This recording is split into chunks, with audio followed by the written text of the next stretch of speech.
Bapa, di dalam nama Yesus kami mengucap syukur buat segala kebaikan-Mu Tuhan. Tuhan mengasihi kami dengan tidak memakai kriteria, tidak pakai standar. Itulah Allah di dalam Yesus Kristus. Sesuai dengan visi daripada persekutuan ini Tuhan, di mana setiap kami Tuhan memahami Tuhan betapa besar, betapa lebar, betapa panjang, betapa luasnya kasih Tuhan kepada kami. Itu sebabnya tidak seorang pun manusia di muka bumi yang sanggup memberikan pengertian kepada kami. Hanya Roh Kudus yang sanggup melakukan itu Tuhan. Sebabnya malam hari ini kami percaya Roh-Mu Tuhan ada di antara kami Tuhan, ada di dalam hati kami, tinggal tetap di dalam kami Tuhan. Ketika kami percaya, dan Roh-Mu itu sendiri akan menolong kami, yang akan memberikan kami pencerahan pada malam hari ini tentang siapa Engkau sebenarnya. Ketika kami mengerti tentang Engkau Tuhan, kami semakin mengerti akan identitas kami Tuhan. Terima kasih Bapa, berbicara Engkau buat kami pada malam hari ini. Pujilah nama-Mu di dalam nama Tuhan Yesus yang siap dengan firman Tuhan. Sama-sama katakan amin. Ya, silakan duduk. Kalau mau tepuk tangan untuk Tuhan Yesus. Ya. Sebenarnya saya pikir malam hari ini kita mesti makin berisah mau tutup ibadah.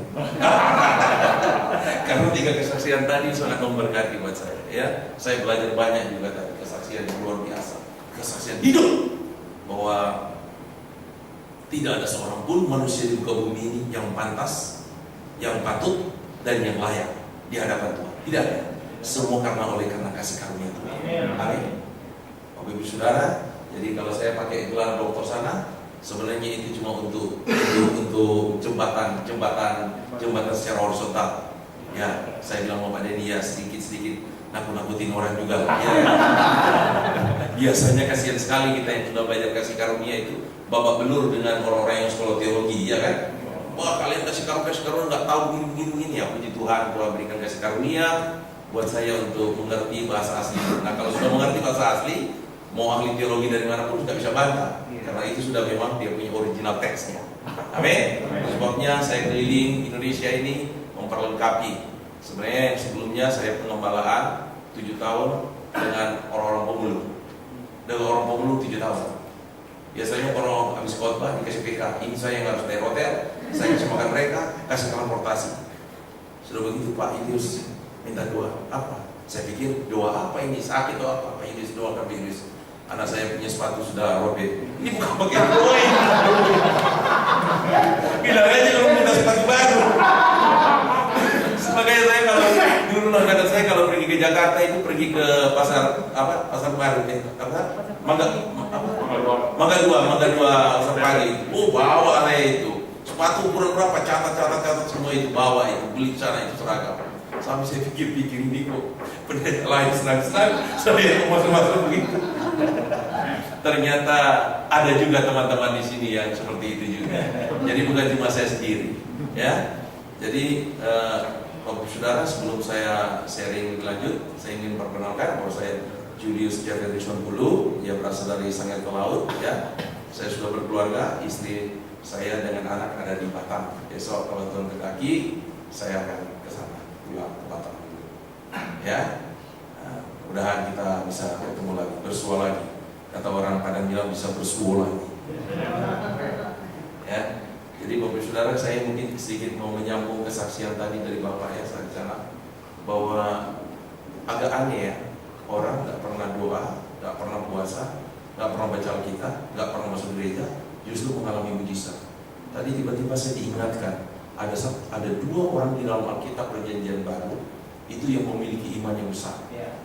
Siapa itu? Perempuan Sirofenesia dan perwira itu. Siapa mereka? Mereka bukan orang Yahudi. Mereka tidak pernah mengenal Taurat segala macam itu, mereka nggak tahu. Pokoknya mereka tahu bahwa waktu mereka dengar berita tentang Yesus ini boleh tahan juga lah. Orang-orang pemulung, orang-orang pinggir jalan nggak tahu, orang-orang yang model-model apa itu disembuhkan apa segala macam. Ini mereka dengar berita itu.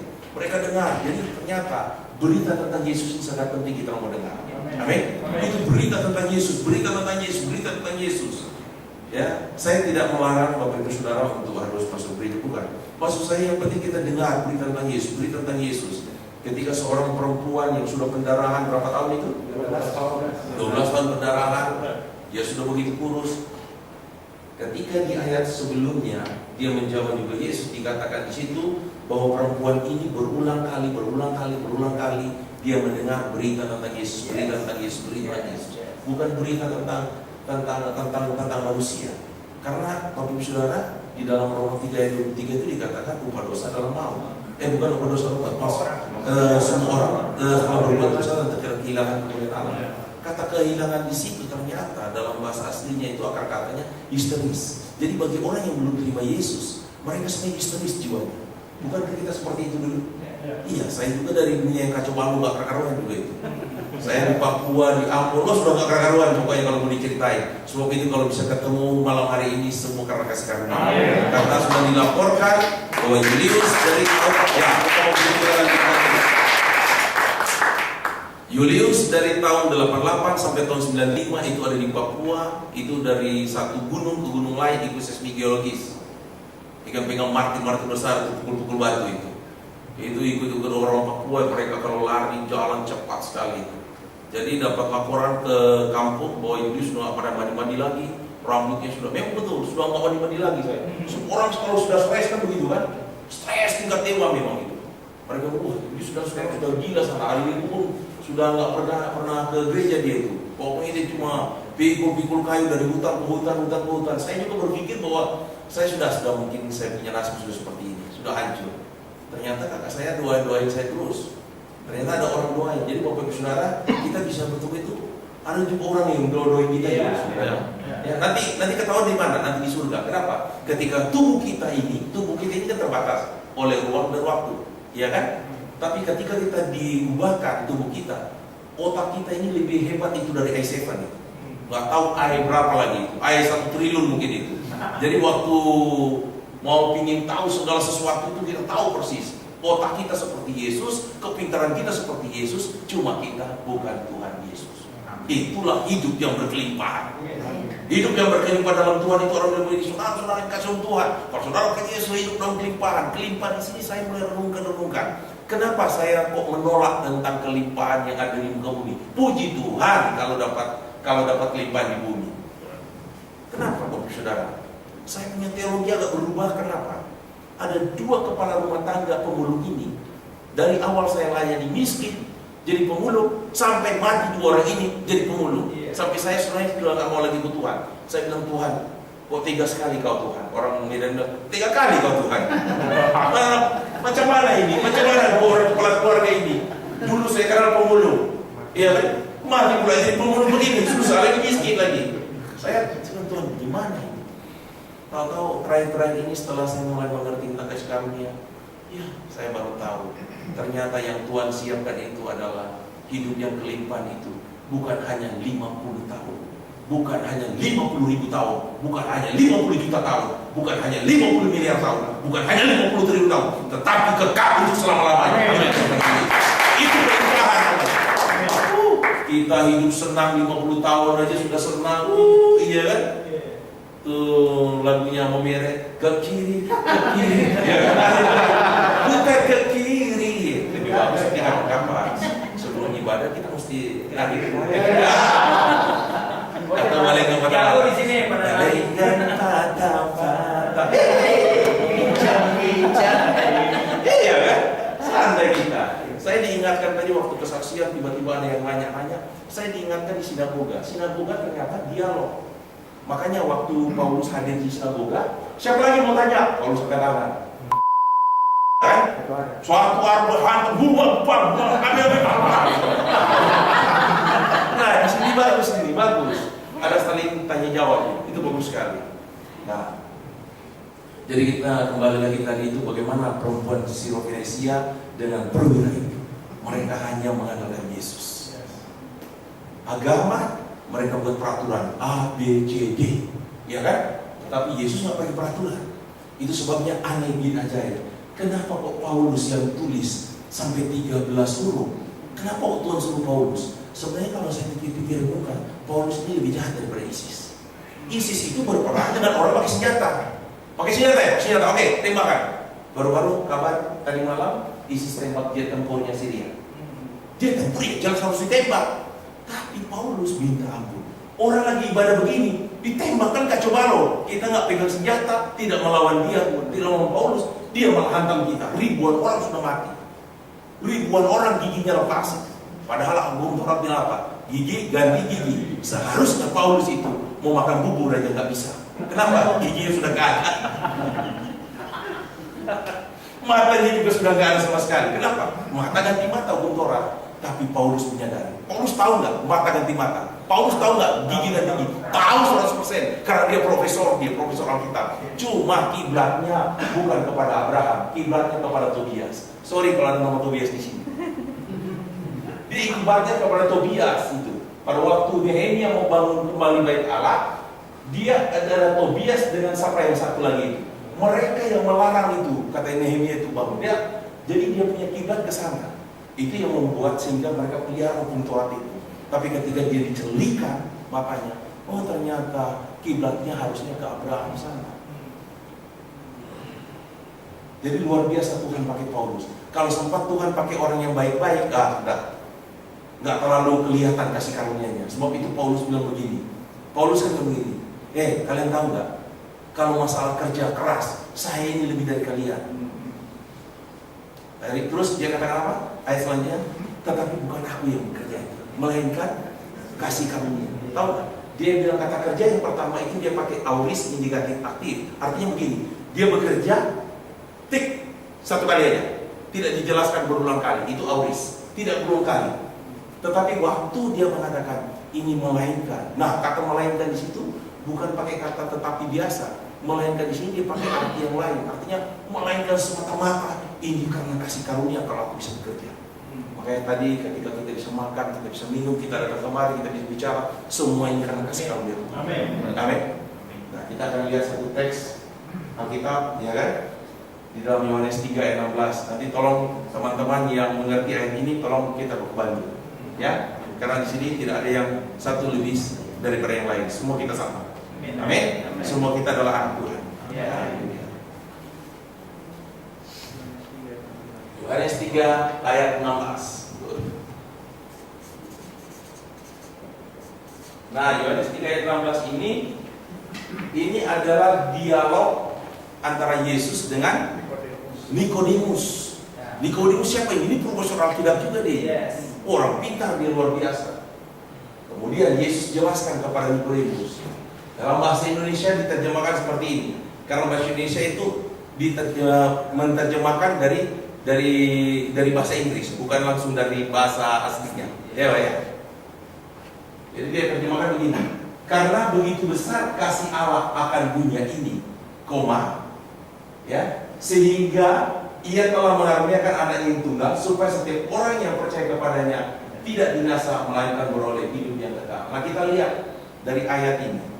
Ini ayat ini dari sekolah minggu ini khususnya. Kalau dulu yang suka rajin dari sekolah minggu, biasanya itu kalau teman-teman kita di AKBP itu ada namanya liturgi itu.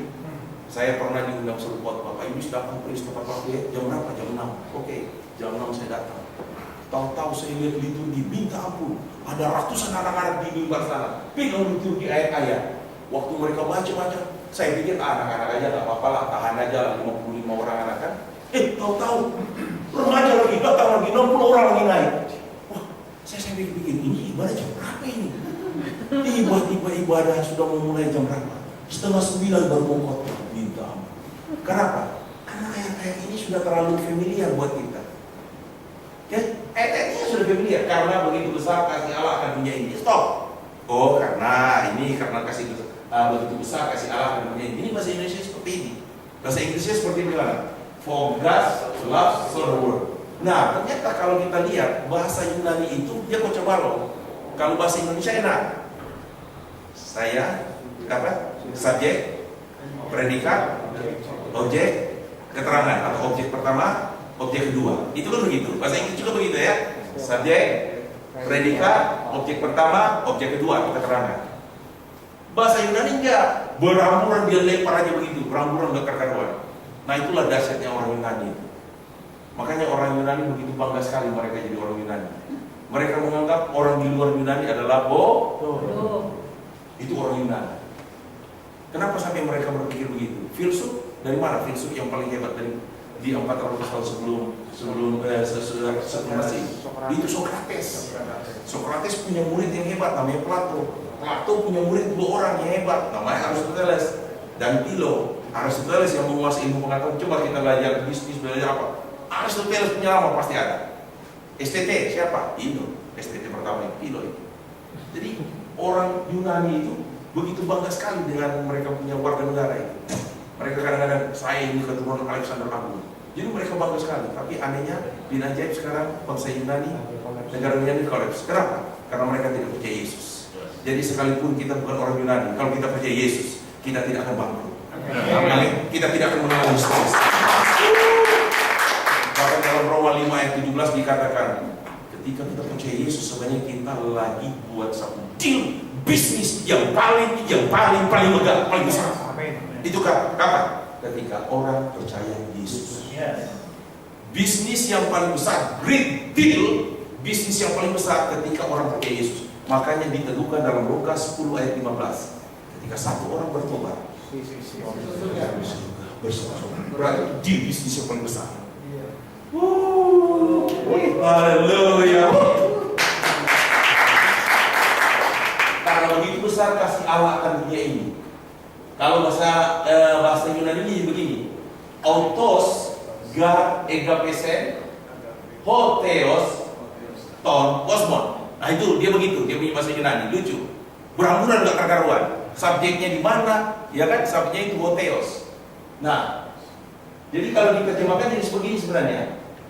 Sesungguhnya Allah itu, hoteos itu, siapa hoteos itu? Hoteos itu adalah Allah 3 Tritunggal. Itu adalah bukan Tritunggal. Allah itu adalah Allah 3 yang 3 pribadi. Satu Allah 3 pribadi itu hoteos. Hoteos, egapesen. Kata kasih di sini cuma satu aja, kasih. Tema kita tentang kasih tanpa syarat. Tadi saya sudah sharing beberapa teman. Kenapa kita harus belajar Yunani? Karena perjanjian baru ditulis sama Yunani. Kenapa harus ditulis sama Yunani? Untuk menyatakan Tuhan itu mau menyatakan kasihnya, cintanya, sayangnya kepada kita. Kalau pakai bahasa Indonesia jadi terbatas. Contoh, Pak Udin mengasihi Julius, Pak Camat mengasihi Julius, Gubernur mengasihi Julius, Jokowi mengasihi Julius. Sama kadarnya? Sama, nggak ada beda. Tapi di Yunani ada perbedaan. Kenapa? Karena kata mengasihi itu bisa jadi yang pertama eros, storge, philia, agape. Nah, cuma kalau eros Pak ya, itu terminologi eros itu kasih nafsu itu tidak ada dalam Alkitab. Yang ada cuma storge, philia dengan agape. Storge itu adalah kasih seorang bapak kepada anak, ibu kepada anak. Philia itu adalah kasih persaudaraan, teman-teman, ya. Kemudian kalau kasih agape itu cuma milik Tuhan. Hanya milik Tuhan. Itu sebabnya kesaksian tadi, Tuhan mengasihi tanpa syarat. Justru Paulus banyak bunuh orang. Justru Paulus banyak menyakiti hati Tuhan. Tuhan tangkap dia. Lucu kan? Seharusnya kan orang-orang model begini yang harus ditangkap Tuhan. Seharusnya orang-orang begini perlu dirajam dia. Iya kan? Kalau sudah mati nggak usah bangkit-bangkit lagi dia. 7 turunan kalau perlu, iya kan? Tapi anehnya Tuhan pilih dia sebagai rasul yang spesial sekali untuk kerjaan Tuhan yang besar. Aneh. Kenapa? Anehnya karena dikata kasih. Dia pakai kata egapesen itu bentuk auris. Artinya apa? Kalau auris indikatif aktif itu sebenarnya diterjemahkan dalam bahasa Inggris nggak bisa, memang terlalu lucu, apalagi bahasa Indonesia. Cuma penjelasannya begini jadinya. Allah itu, Allah Tritunggal itu, hoteos itu, dia mengasihi sungguh-sungguh terbukti, sungguh-sungguh pasti karena dia punya modus adalah indikatif, dan sungguh-sungguh aktif. Kepada siapa? Bukan cuma dunia ini. Dunia ini kalau tidak ada artikel, ada di sini ada artikelnya. Artikelnya itu ton. Nah, dia kalau akusatif, dia kalau ini maskulin itu dia begini. Sorry ya, sedikit saya mau coret-coret ya. Jadi kalau kata benda maskulin tunggal, ini tunggal, Kasusnya itu ada kasus. Setiap kata benda ada kasus. Kasusnya itu yang pertama adalah nominatif sebagai subjek, genitif sebagai penjelasan subjek dan objek, baru datif. Datif itu menjelaskan tentang perbuatan kata kerja, dan akusatif. Akusatif ini objek. Nah, di sini adalah to, datifnya to, di sini ton. Nah, untuk dunia ini itu dia pakai ton kosmon. Ya, ton kosmon. Jadi ada satu definisi yang bagus, yaitu dari salah satu sejarah, Thayer definition. Dia buat definisi begini, bahwa dunia kosmos itu adalah dunia. Kosmos itu juga adalah penghuni dunia. Tapi karena ada ton, ini bicara tentang pribadi, penghuni pribadi lepas pribadi. Jadi bisa diterjemahkan begini: sesungguhnya Allah itu, Allah Tritunggal itu, sungguh-sungguh terbukti, sungguh-sungguh pasti, sungguh-sungguh aktif mengasihi siapa? Pribadi lepas pribadi. Sebab itu saya gak heran pribadi yang hancur pun Tuhan mengasihi semuanya. Amin. Dengan kasih yang tanpa syarat. Itu kebenaran pertama. Kebenaran kedua, belum habis ayat ini. Kebenaran, nah saya bilang, kenapa belajar bahasa Yunani? Karena belajar bahasa Yunani itu, ya, Tuhan mau singkapkan, penyingkapan segala macam itu, singkapan kasih Tuhan dan lain-lain. Kedua, kenapa kita belajar bahasa Yunani? Karena ada kurang lebih 50-60% kebenaran itu tersembunyi di dalam bahasa aslinya. Coba Bapak Ibu Saudara perhatikan cara terjemahin tadi itu dalam bahasa aslinya. Iya kan? Sangat-sangat berbeda. Ini cuma bilang kasih. Padahal sebenarnya bukan kasih biasa. Sungguh-sungguh terbukti kasihnya. Karena kalau auris itu data valid. Data valid auris. Kalau KPK mau tangkap orang harus perlu 2 bukti. Kalau bahasa Yunani cukup 1 bukti. Ketika orang berdebat tentang Yesus mati, bukan Yesus yang mati, Yesus cuma setengah mati, Yesus cuma pingsan. Ya kan banyak kan cerita begitu kan? Tapi bahasa Yunani tidak bisa dielak. Kenapa? Dia pakai tensisnya auris. Sudah habis. Nggak ada cerita lagi. Itu data valid bahwa benar-benar dia mati. Kita kembali ke sini. Auris. Jadi yang pertama, alasan pertama karena Tuhan singkapkan kasihnya itu dalam itu ya, dalam perjanjian baru itu lewat bahasa Yunani. Yang kedua yaitu ada 50-60% kebenaran firman Tuhan itu tersembunyi dalam bahasa aslinya. Contoh yang seperti tadi. Kalau ini kan biasa saja karena begitu besar kasih Allah mungkin. Tetapi ketika di dalam bahasa aslinya ternyata itu dia God, indeed itu kan sungguh-sungguh, ya, sungguh-sungguh, hotheos, Allah itu, Allah Tritunggal, Allah Bapa, Allah Anak, Allah Roh Kudus. Mengasihi itu dia pakai kata auris. Kenapa? Tuhan tidak bilang tidak pakai tensis yang lain. Kenapa pakai auris? Karena Tuhan Yesus belum begini. Tahu nggak? Tuhan itu sudah mengasihi. Tuhan itu mengasihi. Titik. Tidak perlu lagi dibuktikan, tidak perlu lagi diapa-apakan. Memang dia punya natur mengasihi tanpa syarat kepada kita semua. Sebab itu saya nggak heran setiap orang kita. Kenapa kita kok dijamu oleh Tuhan? Padahal kalau mau dilihat dari standarnya tidak memenuhi syarat. Tetapi memang sudah DNA-nya Tuhan itu, dia mengasihi tanpa syarat. Amin.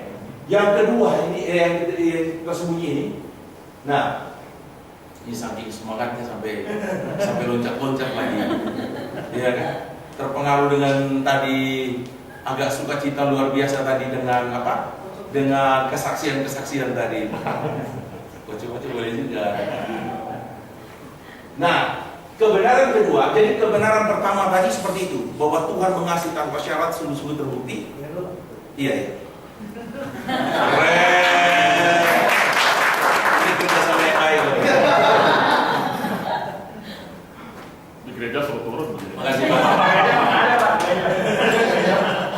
Di gereja menghadap. Gereja begini ya, kemarin diturunin.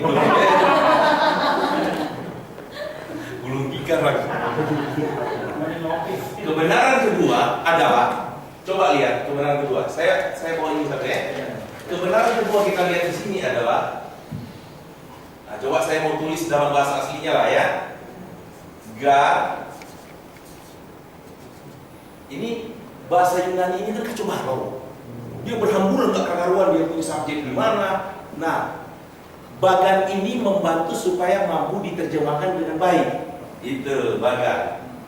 God, diagram ini. God, ho, theos, Allah itu Allah Tritunggal. Hotheos, Kejadian 1 ayat 1, kata Elohim dalam Septuaginta, yaitu ketika Alkitab Perjanjian Lama itu dalam bahasa Ibrani diterjemahkan oleh Suryani, itu diterjemahkan jadi Theos, Hotheos. Kalau ada artikel gini, ini ada pribadi. Ya, kemudian Hotheos, ega pesen, eta ega pesen, ton. Yang tadi saya tulis ton, artikel daripada akusati ton, kosmon. Coba perhatikan. Ini Allah itu, Allah pribadi, Allah Tritunggal.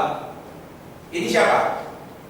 Pribadi kita, penghuni ini, yaitu kita sendiri. Pribadi kita. Coba perhatikan dari diagram ini. Ini adalah subjek. Ini adalah kata kerja atau predikat. Ini adalah objek. Apa arti subjek? Subjek adalah pelaku utama. Sekali lagi, subjek adalah pelaku tindakan, pelaku utama. Objek apa kalau dalam bahasa Indonesia objek? Penderita atau penerima, atau bisa diterjemahkan juga lagi jadi hal pembicaraan. Coba perhatikan. Allah Tritunggal itu adalah subjek, pelaku tindakan, pelaku utama. Kita adalah sasaran. Maksudnya apa Pak Julius? Saya kurang mengerti. Allah itu adalah subjek, sasarannya adalah kepada kita. Tidak bisa dibalik. Sebab itu agak aneh bin ajaib. Sekalipun objek ini hancur-hancur, tetap menjadi sasaran kebaikan Tuhan yang tanpa syarat. Bisa nggak objek ini mau melakukan sesuatu sehingga mengubah ini? Dari struktur ini tidak bisa. Secara gramatikal tidak bisa. Objek tidak bisa mempengaruhi subjek. Karena objek adalah penerima. Bagaimana seorang penderita mau tolong orang yang sehat ini? Nggak mungkin. Betul nggak? Hanya orang buta menuntun orang buta.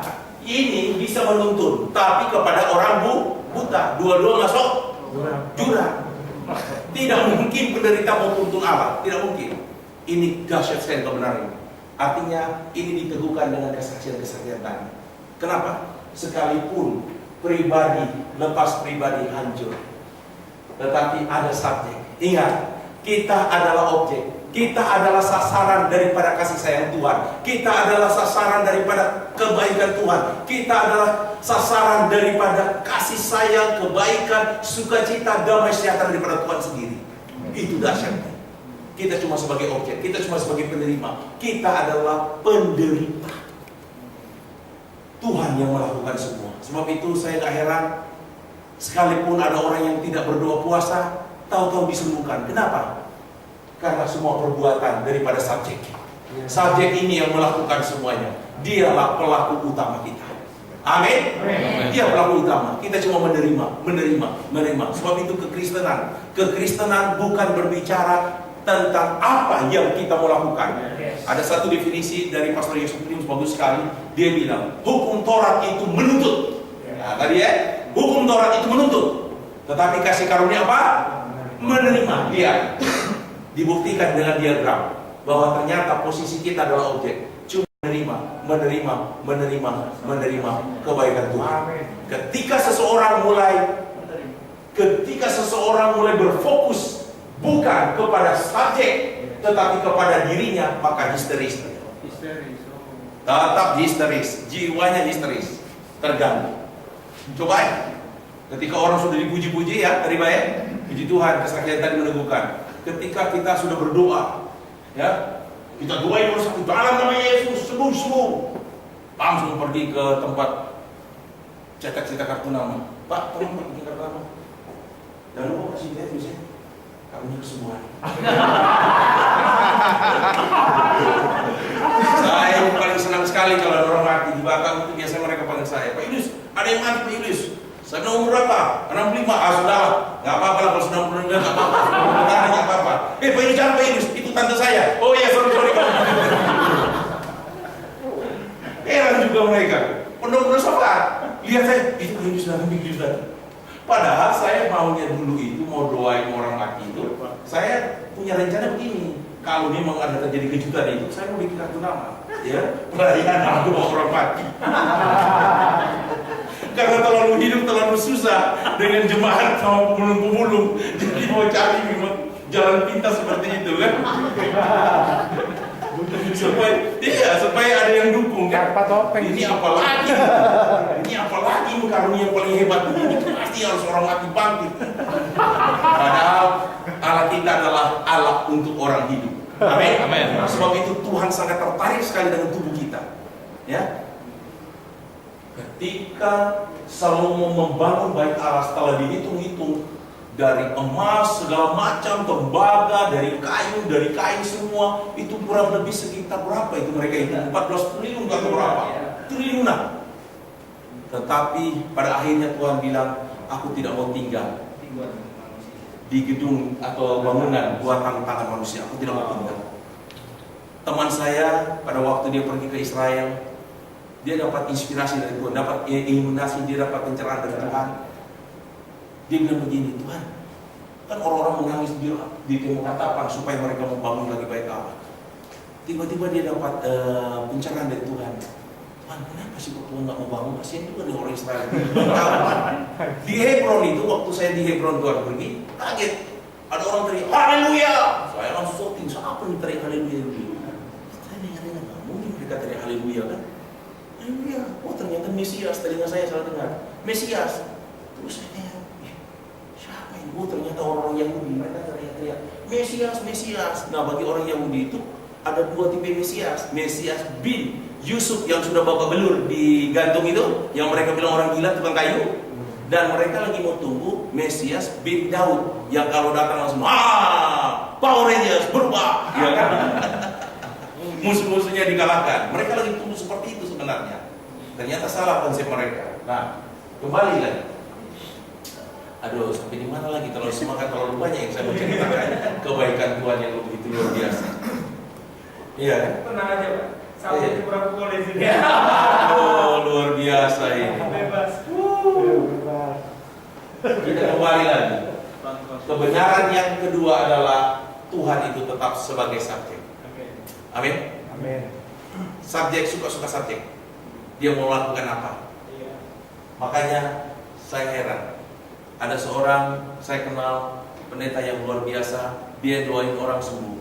Tetapi dia sampai matinya, yang saya dengar kesaksiannya itu sudah sekian ribu kali dia cuci darah dan juga mati. Aneh ya? Ada orang yang rajin-rajin begitu begini, kok bisa mati? Ada yang pemalas-pemalas, bisa nggak mati. Tuhan mau kasih tahu, kalau kalian bisa disembuhkan, kalian bisa diberkati bukan karena kalian kerja keras, bukan karena kalian punya usaha. Kenapa? Karena kalian adalah objek, hanya penerima. Ini kita harus sadar. Makanya semakin kita mengerti, tadi visi tadi bagus sekali. Semakin kita mengerti betapa dalamnya, betapa luas, betapa tinggi dan besarnya kasih Tuhan itu, kita semakin mengerti identitas kita sebagai penerima. Kita semakin mengerti. Oh iya ya, saya ya. Akhirnya sebenarnya orang semakin mengerti tentang kasih karunia, orang semakin mengerti tentang Yesus. Sebenarnya jadi semakin rendah hati. Jadi lucu, orang terus semakin mengerti kasih Kristus, semakin tahu Kristus. Mau ketemu Yesus susah sekali Bapak ini. Pak, bisa ketemu jam berapa Pak? Oh ya nanti di sana. Wah, Pak, saya sudah di sini. Oh, sekarang di pindah sebelah. Saya pikir ini kok orang semakin mengerti kasih Kristus bukan semakin rendah hati, tapi semakin begitu. Yesus mana yang mereka percayai? Iya kan? Kalau Yesus Kristus yang kita percayai, orang pasti semakin rendah hati, yang seperti kesaksian Bapak tadi Pak ya. Kalau Bapak bisa baptis 100 orang, itu bukan menjadi satu kebanggaan. Amin. Paulus dia tidak bangga dengan begitu-begitu, dia tidak bangga. Kenapa? Nah, ada kata kerja di dalam Yunani, itu namanya kata kerja deponen. Orang Yunani satu saat mereka stres dengan aktif terus. Akhirnya mereka pakai kata kerja pasif. Dipakai Tuhan ternyata gramatikal ini. Artinya apa? Waktu di Efesus itu kalau nggak salah atau di Filipi dikatakan kerjakanlah keselamatan, seolah-olah supaya kita mengerjakan, ayo kita mengerjakan. Sebenarnya bentuknya itu bukan aktif, dia pasif bentuknya. Artinya apa? Karena Tuhan, Roh Tuhan ada di dalam kita. Itu kekayaan terbesar. Dan sekali lagi, Bapak Ibu Saudara yang sudah terima Yesus sebagai Tuhan dan Juru Selamat, mau lari kemana kita? Kenapa? Nggak bisa, karena Roh Kudus tinggal di dalam kita itu meno. Apa meno? Mau dibuang pun dia nggak pergi-pergi. Pak Yulis, bagaimana Pak Yulis kalau waktu saya nonton film porno, Roh Kudusnya ada? Ada, tetap di dalam kita. Dia tidak akan pergi. Kenapa? Karena kata ini tidak bisa diambil. Sebab itu Daud bilang, bahagia sekali di kalian ini. Orang bilang, ini bahagia sekali dah. Bikin dosa nggak dihitung mau dosa. Itu orang Nado bilang itu. Dia senang sekali Moni. Kenapa? Karena Daud dia dapat inspirasi dari Tuhan bahwa Roh Kudus men. Kalau zaman perjanjian lama kasihan. Roh Kudus cuma hinggap. Samson Roh Kudus hinggap aja kuatnya minta ampun. Tapi ketika Roh Kudus pergi, loyo. Itu perjanjian lama. Ini perjanjian baru luar biasa. Zaman kasih karunia ini dahsyat. Amin. Yes. Pak Julius, aplikasinya bagaimana Pak Julius dalam hidup sehari-hari? Bagaimana saya tidak sekolah Alkitab, saya tidak baca Alkitab, saya jarang juga doa puasa, saya tidak tahu begini, tahu begitu, saya kurang merenungkan firman. Bagaimana caranya Pak Julius? Sederhana yang teman-teman ceritakan tadi. Kasih tahu orang di mana-mana, kasih tahu bahwa Tuhan, saya bisa mengana ini tanpa syarat setiap saat. Kita lagi mampu begini, iya Tuhan Yesus mengajar saya mengana tanpa syarat. Kasih tahu itu penginjilan yang paling terbaik. Sekali, tadi saya sudah ceritain 3 minggu yang lalu dari Mangga 2 pergi ke stasiun kota. Cari tunggu busway lama sekali, turunlah cari angkot. Panas kan itu. Batam macet. Aduh, orang seperti saya nggak biasa di Batam macet begini kan, macet sekali. Saya lihat penumpang sudah pada gelisah semua. Cuma kalau saya mau ikut gelisah kan aneh juga ini. Saya sadar, saya ini adalah Tuhan ini, nggak mungkin begitu. Saya tanya langsung ke abang, gimana? Bang, sudah berapa lama di sini bang? Macam mana lah ya? Saya bilang tahu ini pasti orang-orang dari sana ini. Saya langsung lain. Waktu saya bilang lain, dia senang sekali. Lain, sudah lama nih dia, lama saya sudah 11 tahun nih. Itu gimana lagi? Lain KBP atau apa? Oh saya sudah GBI, saya sudah di Yesus. Tapi Pak, bagaimana Pak? Saya sudah 11 tahun di Jakarta ini, tapi tidak berhasil. Saya bilang lain. Sama bilang lainnya berhasil, padahal masih ada penumpang. Sama bilang lain nggak berhasil, lain berhasil, tahu nggak? Katakanlah lain bisa hidup 30 tahun, tapi lain, tahu nggak? Bersama Yesus bukan cuma 30 tahun, 30 ribu, 30 juta, 30 miliar, 30 tiba-tiba wajah yang berbeda. Kenapa? Artinya kenapa saya suka ulang-ulang ini? Supaya kita orang semua di sini jangan berpikir yang sementara ini, tetapi memiliki perspektif kekekalan. Kalau kekekalan kita mau balik ke kata-kata pun jadi, ya. Tapi dari sini ada sisinya. Sorry yang lain. Sorry. Iya. Jadi sebenarnya tubuh kita, makanya Tuhan katakan jangan khawatir. Kenapa? Tubuh kita tidak dirancang untuk khawatir. Khawatir sedikit, pasti metabolisme tubuh kita mulai bergerak ke hal-hal yang negatif. Mulai hancur tubuh kita mulai hancur. Kenapa tidak boleh khawatir? Karena Tuhan Yesus pelihara kita. Seperti di kelompok ini saya dengar tidak punya apa-apa, tiba-tiba dapat ini, dapat itu. Itu maksud Tuhan mau senang-senang begitu sebagai anak. Lihatlah anak kita sendiri, mana mau tahu bapak ada uang nggak ada uang, pokoknya masuk aja Kentucky pesan. Bayar, Pak, bukan bayar. Justru begitu Tuhan. Tuhan mau kita seperti itu kepada Tuhan. Tapi kadang-kadang dengan fakta kita jadi ketakutan. Mana ini bulan depan? Bagaimana ini? Kartu kredit saya belum bayar lagi. Bagaimana ini? Itu yang membuat kita sebenarnya ragu kepada Tuhan. Padahal kalau kita memahami betapa besar, betapa tingginya kasih Tuhan, itu sebenarnya kuncinya. Luar biasa itu visi tadi, Pak. Saya senang itu. Tadi saya sempat buka lagi itu kata memahami itu bukan understanding tapi komprehensi. Komprehensi itu lebih daripada understanding. Lebih daripada understanding. Nah, saya sedikit mau kasih tahu. Kalau di dalam bahasa Indonesia, kamu mengenal Allah nggak? Oh, saya kenal Allah. Nah, dalam bahasa Yunani enak. Ada 3 bagian besar. Kamu kenal nggak? Kamu kenal Tuhan nggak? Kenal. Itu namanya ginosko. Kalau tanya semua orang di pinggir jalan, kenal. Itu ginosko. Tapi kenal kemudian mengalami pengalaman-pengalaman begitu, Pak, itu namanya ginosko. Kalau ginosko sudah rajin ke gereja, dia bisa mentabiat juga itu. Mundur tanpa perintah juga, ya kan? Tapi kalau dia sudah dapat pengalaman, itu namanya epiginosko. Nah, itu hebatnya Yunani. Oh, dia sudah dapat pengalaman. Nah, Tuhan mau memahami itu, Pak, betapa tinggi, betapa dalam kasih Tuhan itu masuk sampai pada tingkat oida. Kalau sampai tingkat oida, ketika Stefanus dilempar dengan batu, dia bukan ambil sabil, orang-orang bilang, oh nggak ada, macam-macam, Pak. Sabil pengarah, dia tidak ada yang Tuhan. Ampunilah mereka. Itu tidak mungkin dari cara pandang sementara, dari cara pandang dunia. Itu pasti dari sudut pandang kekekalan. Dari orang sudah sering disakiti malah dia bilang ampuni itu ngeri sekali, itu ngeri kali. Ya tahu lah itu. Macam mana lah itu? Ngeri kali lah itu.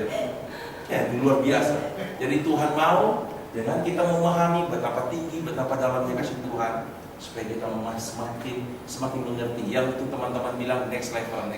Itu maksud mereka seperti itu. Memahami tentang kebenaran, memahami tentang betapa besar, betapa Tuhan itu sangat mengasihi. Ketika kita mengerti itu, kita akan mengerti identitas kita. Nah, cuma harus ingat, iblis tidak bisa serang kita secara frontal seperti dulu lagi. Lumpuhkan orang itu, enggak. Dia cuma serang kita di pikiran kita. Pikiran kita aja yang diserang. Tetapi kalau kita berfokus kepada Yesus, dia serang pun kita tetap damai sejahtera. Amin. Dia cuma mau serang itu aja.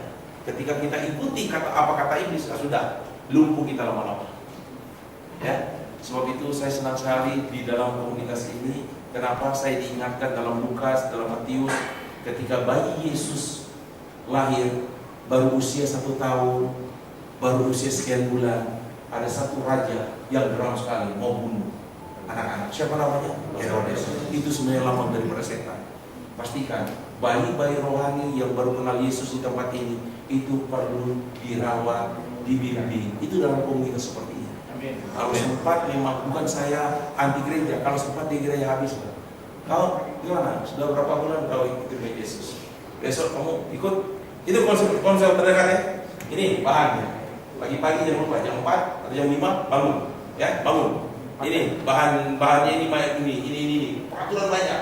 Akhirnya bayi pada mati semuanya. Nah, ternyata Herodes pada waktu dia ingin membunuh Yesus, itu ada yang terjemahin kill, yaitu membunuh, ada yang terjemahin destroy, memusnahkan. Tetapi ternyata kata kerja itu pakai kata kerja infinitif. Infinitif itu kata kerja tujuannya. Contoh, ketika Yesus mau makan dengan murid-murid, itu pun pakai infinitif. Artinya apa? Tuhan Yesus mau makan dengan murid. Tuhan Yesus nggak mau makan 100 tahunnya nggak lapar. Dia Tuhan. Betul nggak?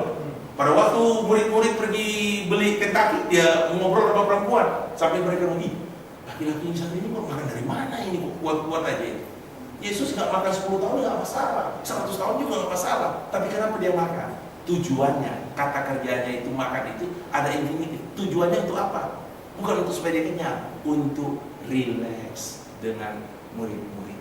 Nah, kata membunuh di sini pun tujuannya adalah supaya rencana Tuhan tidak digenapi dalam bayi-bayi rohani. Sebabnya teman-teman yang baru menerima Yesus, ya, baru bertobat, baru dibaptis, perlu ada komunitas seperti ini untuk dirawat, dilindungi, diajak, ya kayak diayomi. Makanya dalam Matius 28 itu, apa itu? Great Commission. Pergilah, saudara, ini adalah perintah. Pergilah, saudara, jadikanlah semua, itu perintah, saudara. Bukan, dalam bahasa asli bukan perintah itu. Perintahnya di mana? Maketheosa, memuridkan itu perintah. Nah, salah satu pemuritan yang terbaik yang saya lihat, ini adalah komunitas yang paling bagus sekali pemuritannya. Pemuritan jangan di kelas, saudara. Ini 1, 2, justru seperti ini. Yang satu bisa ngomong, yang satu bisa ngomong, itu keren sekali itu. Itu yang maunya Tuhan seperti itu. Dialog, jangan monolog terus, ya kan? Nanti yang yang bawa firman Tuhan juga ada sedikit-sedikit slik. Kita cuma dengar-dengar seperti Bapak tadi. Maksud-maksud, amin, amin, amin, amin. Bu, ibu belum bilang amin, Bu.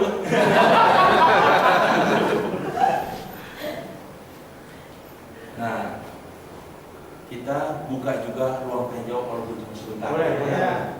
Dengan kebenaran firman Tuhan ini. Sebenarnya kalau lihat, itulah kekayaannya kalau dalam original teks belum satu ayat, waktu sudah mau hampir habis. Betapa kayanya firman Tuhan. Cuma gara-gara satu huruf O di koma terbalik dibaca Ho, cuma gara-gara ini saja. Cuma gara-gara kata ini Ho, maka kurang lebih ada sekitar 15 juta manusia, populasi manusia di muka bumi ini disesatkan. Cuma gara-gara ini. Betapa berharganya sekali itu bahasa Indah. Cuma gara-gara masalah ini.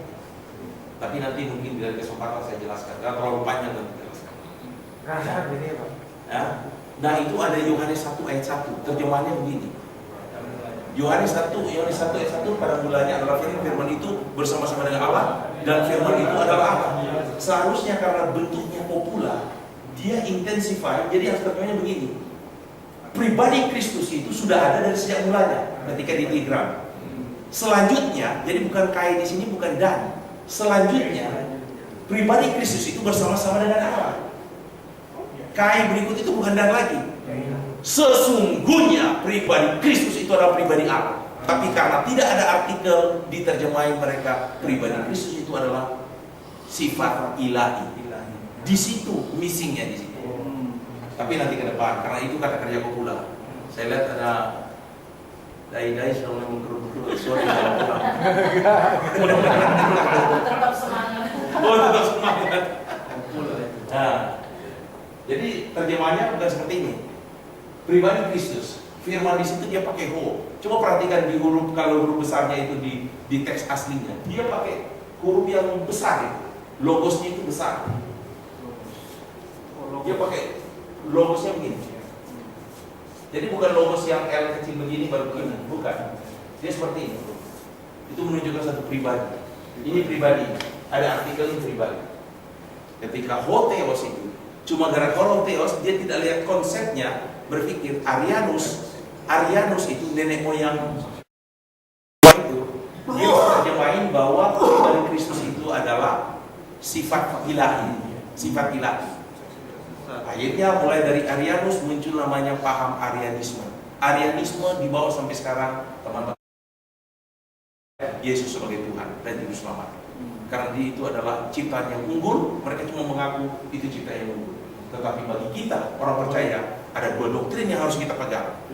Doktrin pertama adalah bahwa Yesus Kristus adalah Tuhan di atas segala Tuhan. Doktrin pertama itu kita harus pegang. Sekalipun di sini ada dari macam-macam denominasi, tapi dua doktrin harus kuat. Yesus Kristus sebagai Tuhan dan Juru Selamat. Yang kedua, Alkitab itu satu-satunya firman. Yang lain, kalau yang lain, ya sudahlah. Saya kembalikan ke Bapak Ibu Saudara. Ya, saya nggak mau masuk ke ranah-ranah dogma, tapi dua doktrin ini harus dipegang kuat. Ya, dari manapun kita di Indonesia kita pegang doktrin ini. Amin. Waktu dalam kekalahan itu, Yesus itu udah bentuk dalam bentuk firman atau dalam bentuk pribadi? Bentuk pribadi maksudnya manusia. Dalam bentuk manusia Yesus atau dalam bentuk firman. Karena saya ada perdebatan ini sangat tajam di kalangan teologi. Saya mau nanya, dari sudut pandang Bapak sebagai dosen bahasa Yunani, gimana? Nah, itu ada ada sedikit berat sih, karena saya lihat beberapa kalangan ahli teologi yang memperdebatkan ini akhir-akhir ini. Satu sesi nanti mas. Ada yang mau bantu? Tuh, terima kasih banyak Pak tadi Pak. Luar biasa saya dapat belajar sesuatu yang baru itu tadi. Ada yang mau bantu? Nah, ingat itu pada waktu di kitab Wahyu kalau nggak salah itu, ya, di kitab Wahyu ya. Ada beberapa penglihatan bahwa ada anak manusia. Itu sudah jelas langsung bahwa dia dalam bentuk sebagai anak manusia. Jadi bukan roh lagi, tapi ada anak manusia. Ya, itu adalah manusia pada waktu itu. Ya, Yohanes dia dapat penglihatan di Pulau Patmos. bahwa dia melihat ada anak manusia. Kemudian lubangnya ini ada nggak? Itu tetap ada. Ada terbukti ada lubangnya. Ingin menunjukkan kepada kita nanti ketemu di sana bahwa sesungguhnya saya itulah Yesus yang di sana. Yang sebelum dia menjelma jadi masuk dalam apa namanya rahim Maria kan dengan Roh Kudus. Iya. Maksudnya sebelum itu dalam kekalahan bersama Bapa itu dalam rupa manusia atau dalam rupa firman itu maksudnya itu. Iya. Kalau menurut Bapak gimana Pak ya? Sudut pandang Bapak ya, penafsirannya. Iya. Ada yang ini, ada yang mau bantu? Ayo silakan. Coba apa? Sharing aja. Apa-apa, sharing. Kan pendapat beda-beda boleh. Gak ada salah, gak ada yang benar kok. Kita sharing. Oke lah, saya jelasin di depan ya. Oh, iya. Iya. Oh, saya mesti ambil dulu. Iya, iya, nggak apa-apa, Pak. Sampai Maaf nih Pak, kalau masalah Tritunggal itu sebenarnya nggak bisa diperbandingkan dengan analogi apapun. Cuma kalau ada analogi itu membantu kita cara berpikir kita Pak. Cara kita berpikir setuju Iya. Pak. Iya, iya. Sebenarnya Allah kita tuh nggak bisa dibandingkan. Beyond. Ya. Melebihi Dari apapun. Cuma kalau saya mengambil analogi itu supaya membuka nalar kita berpikir bahwa oh Allah itu luar biasa. Saya kasih contoh gini. Tadi apa bahwa Yesus itu udah ada di dalam kekekalan. Iya. Contohnya di dalam Yohanes 8 ayat 56. Ini pengakuan Yesus sendiri bahwa dia sudah ada sebelum Abraham. Ya, kita tahu bahwa Yesus itu adalah dikenal jujur, tidak bohong di dalam 1 Petrus 2 ayat 22 dikatakan dia tidak berbuat dosa dan tidak ada tipu daya dalam mulutnya. Kalau Yesus berkata bahwa dia ada sebelum Abraham ada, berarti dia memiliki nilai kekekalan. Jelas di dalam Yohanes 17 ayat 5. Dia ada sebelum kemuliaannya ada sebelum segala sesuatu ada. Iya. Berarti maksudnya Yesus itu udah ada bahwa kalau Allah itu pribadi di dalam diri Allah itu dia memiliki satu firman yang tadi logos itu pikiran Allah dan firman untuk mengatakannya.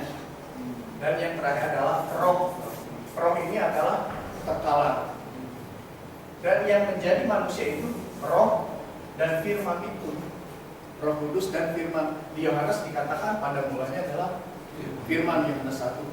Dan di dalam Lukas bahwa Maria itu mengandung dari Roh Kudus.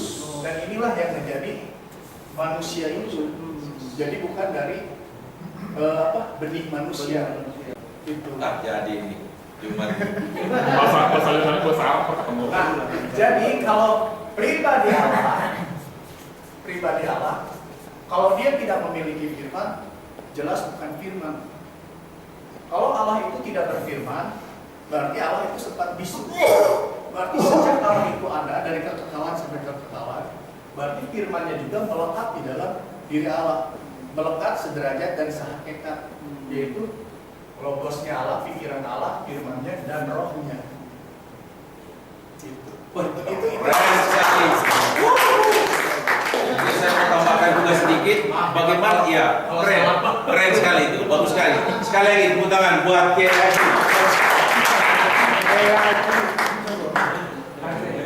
Isi puasa semua itu. Nah, tapi mungkin pertanyaan buat kita, bagaimana cara kita mau gambarkan Allah itu? Bahwa dia tiga pribadi satu Allah. Bagaimana kita melukiskan?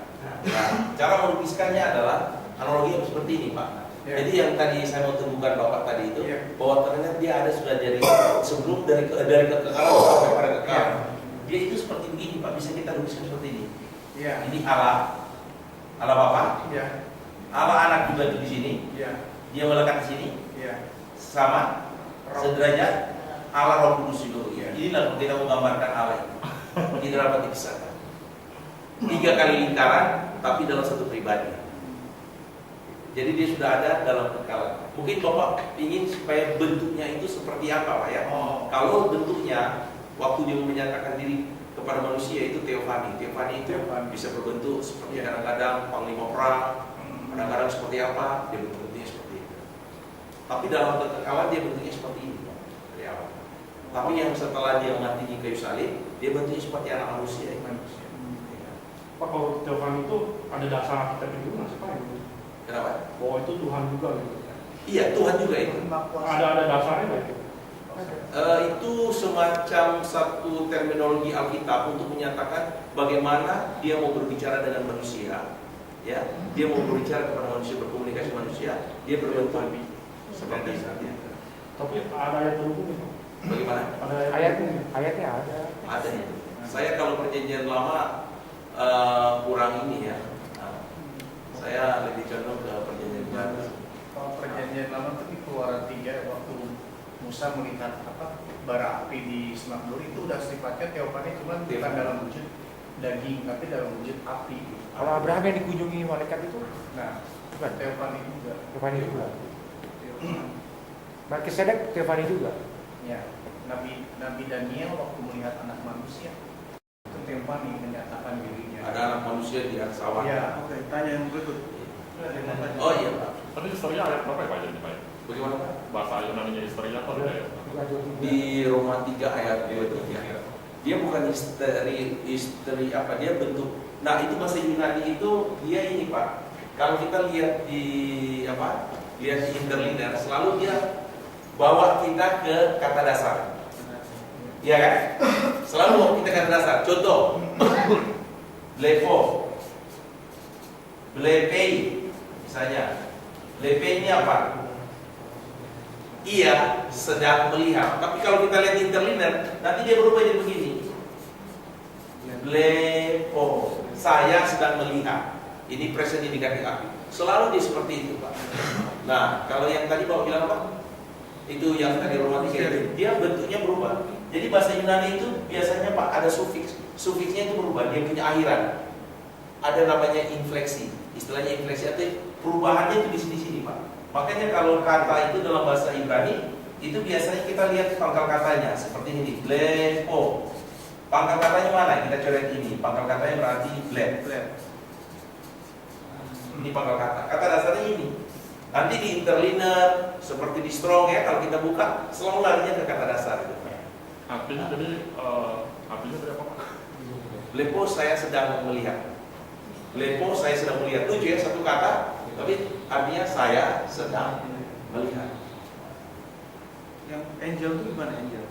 Angelo. Angelos, nah angelos seperti ini kan kata benda itu. Angelos,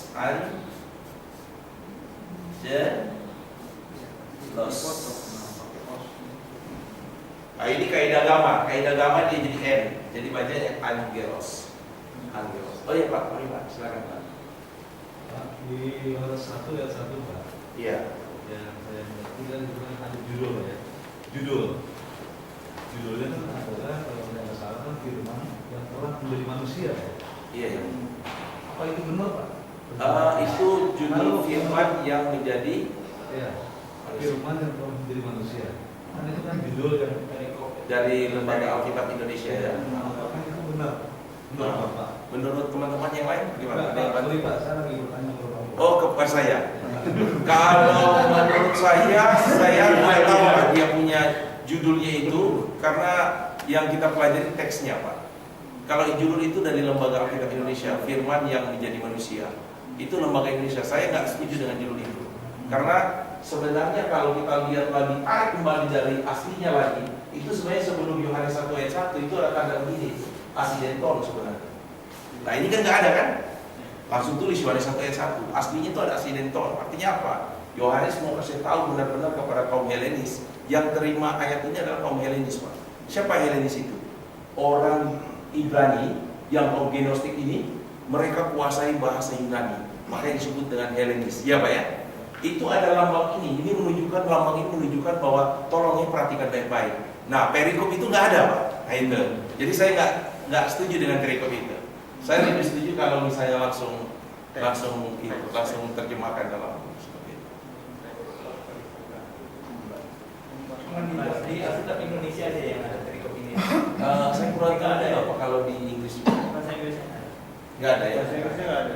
Sebenarnya Indonesia itu, lembaga Alkitab Indonesia itu mau bikin supaya mempermudah. Iya. Intinya seperti itu sih. Ya, tujuannya mau baik. Iya. Cuma satu hal, sekalipun Alkitab terjemahan itu kadang-kadang agak sedikit berbeda dengan arti kata aslinya, tapi kita lihat sini ada peran Roh Kudus yang dahsyat luar biasa. Itu yang Kenapa? Itu yang saya yakini. Karena kalau dipikir-pikir, perjanjian lama, perjanjian baru, itu kan ada 11.000, kurang lebih 11.800 kata. Baik perjanjian lama, perjanjian baru. Tetapi bagi orang Indonesia cuma mampu terjemahin kurang lebih hampir 8.000 kata. Jadi ada 4.000 kata yang tidak mampu diterjemahin. Tapi buktinya orang Indonesia yang kacau balau bisa terima Yesus. Itu pekerjaan siapa? Sebab itu ketika ayat tadi itu Yohanes 3 ayat 16 itu, karena begitu besar kasih Allah dunia ini agak menggeliti saya sebenarnya. Barang siapa yang percaya kepadanya tidak binasa. Tahu nggak kata tidak binasa di situ? Itu subjunktif. Artinya apa? Kemungkinan besar tidak binasa. Kemungkinan kita bisa binasa dengan percaya kita. Saya kagum begitu. Gila, kita percaya pun masih ada kemungkinan besar kita binasa. Ada kemungkinan kecil kita bisa binasa. Kemungkinan besarnya tidak binasa. Akhirnya pada waktu kami bahas, kami sharing, oh betul juga ya. Itu keselamatan Paulus bilang, tidak seorang pun bisa memegang diri. Kenapa? Keselamatan itu cuma karena kasih karunia anugerah semata. Percaya kan selama ini saudara-saudara kita harus memiliki iman yang dahsyat. Siapa bilang iman percaya kita yang dahsyat pun cuma subjunktif, modusnya itu subjunktif. Jadi kalau dalam kata kerja itu ada modus. Satu lagi, 2 menit aja. 2 menit. Dalam kata kerja itu pertama, unsur kata kerja itu pertama yaitu tensis atau kala, tensis. Yang kedua itu modus. Yang ketiga itu diatesis. Yang keempat jumlah. Nah, tensis ini banyak kan tensis. Ada tensis auris yang tadi saya bilang, kemudian ada imperfect. Ini sekedar aja lah ya. Saya nggak bisa jelaskan hari ini. Ini harus perlu ada waktu tertentu ini. Mata-matanya sudah pada 3 hari Pak itu ya? 5 watt semua. Sebenarnya 3 hari Pak. Nah, kemudian modus ada 4. Pertama apa? Indikatif. Jadi modus indikatif ini pasti tindakannya, sudah pasti, tidak bisa dibohongi, pasti, benar-benar pasti. Itu modus. Yang kedua, modus kedua adalah subjektif. Nah, subjektif ini kemungkinan besar. Barang siapa yang percaya kepadanya tidak binasa. Tidak binasa ini kemungkinan besar tidak binasa, bos. Katanya itu maksudnya begitu ya. Nikodemus, tahu nggak? Kau percaya pun kemungkinan besar juga tidak binasa. Kemungkinan kecil kau bisa binasa. Dia mau kasih tahu, Tuhan Yesus mau kasih tahu, kalau kalian tidak binasa, kalian beroleh hidup yang kekal itu bukan karena kalian percaya. Karena kalian percaya juga kan dianugerahkan. Ayo, siapa yang tidak dianugerahkan karena percaya? Mau percaya yang pekerjaan Tuhan yang model begini, bagaimana kita mau percaya? Betul nggak? Kan pekerjaan Tuhan, apalagi Tuhan kita nggak lihat, betul nggak? Sebentar-bentar kita merajuk, kita sudah doa-doa, Tuhan kok nggak jawab. Iya, Tuhan nggak kelihatan masalahnya. Jadi mau indikatif susah kita. Tindakan manusia selalu subjektif. Ada sisi di mana kemungkinan kecil tidak seperti itu. Ya. Kemudian ini ada optatif. Optatif itu kemungkinan kecil. Contoh Roma 6 ayat 1 dikatakan apa? Karena kita hidup dalam kasih karunia. Ini seperti ini intinya. Karena kita hidup di kasih karunia, apakah kita mau bertekun di dalam dosa? Mentang-mentang kita hidup di kasih karunia mau bertekun dalam dosa? Ada kemarin ketua worship leader kata saya, Pak Yunus, kalau Pak Yunus bilang dosa kita yang dulu sekarang selama-lamanya sudah diampuni, enak dong kita bikin dosa. Saya bilang, iya, kamu bikin dosa ya, saya bayar. Kamu pergi ke Patidija, ya, besok kamu worship leader. Oh, Pak Yunus jangan Pak Yunus. Loh, kamu bilang enak, kamu jadi worship leader. Kamu pegang mic aja, saya bilang, kamu pegang mic ini ketakutan, melihat orang ketakutan. Kenapa? Sukacita keselamatan tidak ada. Selamat nggak? Selamat. Tetapi sukacita keselamatan hilang. Padahal itu masalah kasih karunia itu bicara tentang kebenaran, damai sejahtera, sukacita dan damai sejahtera. Ketika kita melakukan itu, keselamatan hilang. Enggak, cuma sukacita damai sejahtera hilang. Itu mengerikan sekali. Kondisi seperti itu yang Tuhan tidak inginkan kepada kita. Pak Julius, wah kalau begitu Pak Julius saya bisa pegang mic, bisa menangis terus. Puji Tuhan kalau menangis bisa berhenti. Kalau nggak berhenti coba sudah pulang menangis bro. Menyesal Tuhan ini lagunya mau menyesal. Lagunya siapa itu? Menyesal aku makin dalam. Nah, itu lagu itu tuh dia jadi. Ya, jadi apakah orang yang hidup dalam kasih karunia itu akan tekun berbuat dosa? Paulus katakan apa dalam ayat 2? Sekali-kali tidak. Kata sekali-kali tidak itu optatif. Artinya apa? Kemungkinan kecil pasti kita akan lakukan. Jatuh dalam dosa. Bukan sama sekali enggak. Ini kan enggak. Cuma kalau dalam bahasa Indonesia seolah sekali-kali tidak ikut. Sekali berarti tidak berdosa.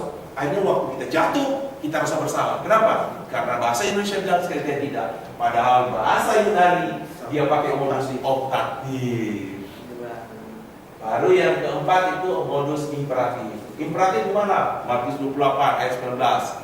Pergilah kamu, jadikanlah mereka dan memuridkan. Memuridkan itu perintah.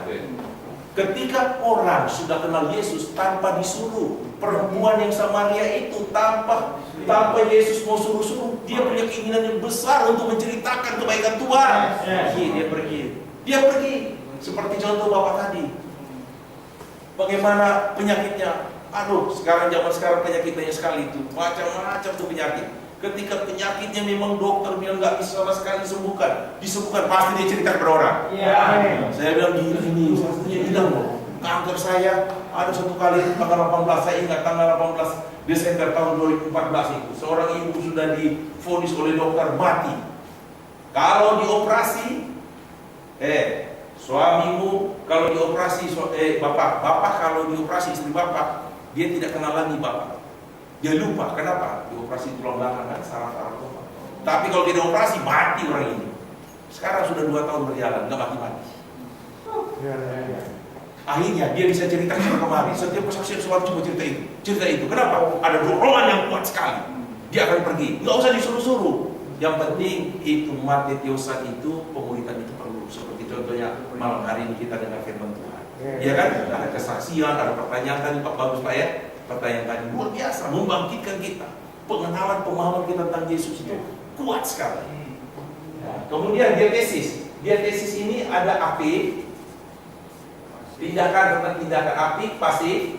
Nah ini yang tidak ada di bahasa seluruh muka bumi, yaitu media. Apa media? Dia sebagai subjek, dia juga sebagai objek. Matius 27 ayat 5. Yudas menggantungkan dirinya sendiri. Orang bilang, loh itu kok perutnya bocor? Jangan-jangan ada yang tusuk dia itu. Ada yang tusuk dia baru digantung. Enggak. Dikatakan dia tesisnya bahwa dia menggantungkan dirinya sendiri. Itu kerennya itu. Bahasa Yunani dia bisa menjelaskan. Kemudian kalau jumlah itu ada namanya singular atau tunggal, ini ada jamak. Ini kata kerjanya seperti ini kurang lebih. Jadi jelas sekali. Dalam maksudnya ini jelas sekali. Jelas sekali. Oke. Ya. Kita kalau Bapak ngajar di mana Pak? Ya Pak. Kalau boleh tahu. Saya ngajar kalau sekarang ini Pak ya, kalau sekarang ini saya ngajar di gereja Pak. Karena kenapa ya, saya orangnya kok nggak suka diam. Kalau jadi dosen di STT kan kita harus urus absen lagi. Itu kan 16 kali pertemuan itu. Bukan main-main, nggak boleh pergi kemana-mana. 16 kali pertemuan, tiap minggu isi, 2 minggu isi, 1 jam setengah, isi mereka tuh. Saya pikir Tuhan, ini apa teman-teman Cirebon, teman-teman Cibubur mau tahu Yunani dalam perspektif Grace ini kalau modelnya begini ini. Sudahlah saya bilang, Tuhan saya mau mengajar di gereja-gereja. Gereja-gereja tanya, ini berapa hari? Biasanya saya bilang cuma 2 hari. 2 hari dari jam berapa sampai jam berapa? 9 sampai jam 3. Jadi 5 jam 1 hari, kali 2, 10 jam. Itu lebih efektif daripada cuma 1 jam setengah 16 kali ketemu. 1 jam setengah kali 16 kali. Ini biasanya setelah 16 kali, yang udah 15 kali ini, yang 15 kali ini lupa semua. Dia yang ingat. Itu yang biasanya saya. Kenapa? Dari ini, jujur saya ini kayak Yunani. Tapi kalau sudah 1 minggu saya nggak buka-buka, lupa semua. Artikel maskulin tunggal, apa artikel maskulin tunggal? lupa semua kalau sudah 1 minggu. Jadi saya mesti memang ngajar dan memang harus hafal setiap saat memang. Itu saya limiting itu dia punya itu kan, maskulin tunggal, feminin, kemudian netralnya itu saya taruh di kantong. Kalau mau jalan saya tengok-tengok, terus latih. Seperti kalau pemain basket profesional kan dia selalu latihan apa itu?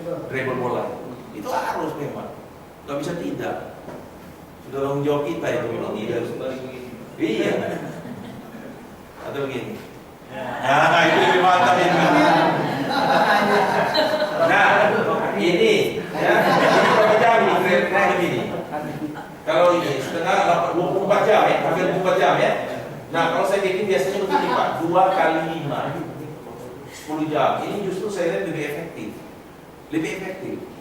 Dan kalau boleh jangan lebih dari 10. Dan papannya harus besar. Kenapa? Tadi saya mau bikin dia punya mappingnya saya bikin setengahnya untuk latihan. Jadi 10 orang yang ikut ini latihan semua jadi pengajar di depan. Justru itu cepat. Ya. Tapi kalau di kelas di STT kan banyak kan. Akhirnya mahasiswa yang sudah lulus jadi S1 ditanya lagi Yunani, enggak ingat sama sekali. Ada yang sampai S3 aja nggak tahu. Dia mau ambil biblical perjanjian baru.